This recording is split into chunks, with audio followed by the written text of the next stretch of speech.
Pemirsa, nasib malang menimpa Naulian, anak perempuan 8 tahun yang harus menahan serangan kanker pada wajahnya. Keterbatasan ekonomi orang tua membuat bocah itu tidak dapat melakukan perawatan yang maksimal. Di usianya ke-8 tahun, Naulian begitu kuat dan tegar menjalani hidup.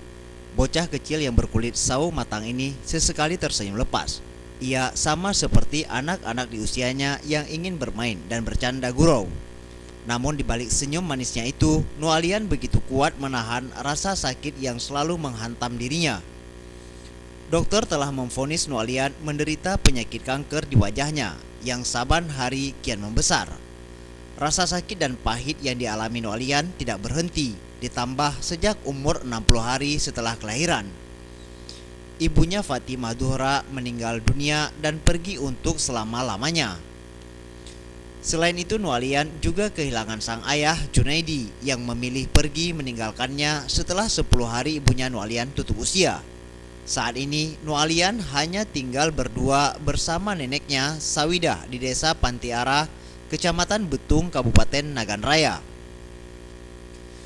Untuk saat ini Naulian berada di rumah singgah Sifor Banda Aceh, sebuah yayasan yang bergerak dalam bidang pendampingan penderita kanker selama pengobatan.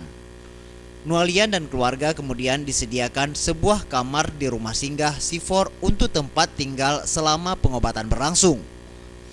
Founder Sifor Aceh, Rana Elijah, berharap agar ada bantuan dari siapapun untuk meringankan biaya pengobatan untuk anak penderita kanker.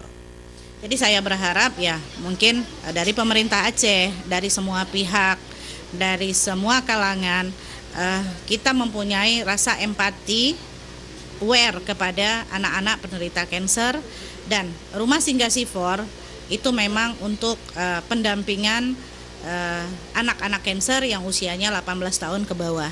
Dan kita siap jika kita menerima informasi dari daerah-daerah bahwa ada ditemukan anak-anak kanker, silahkan dirujuk ke rumah sakit dan akan didampingi oleh Sifor. Tim Liputan Aceh TV.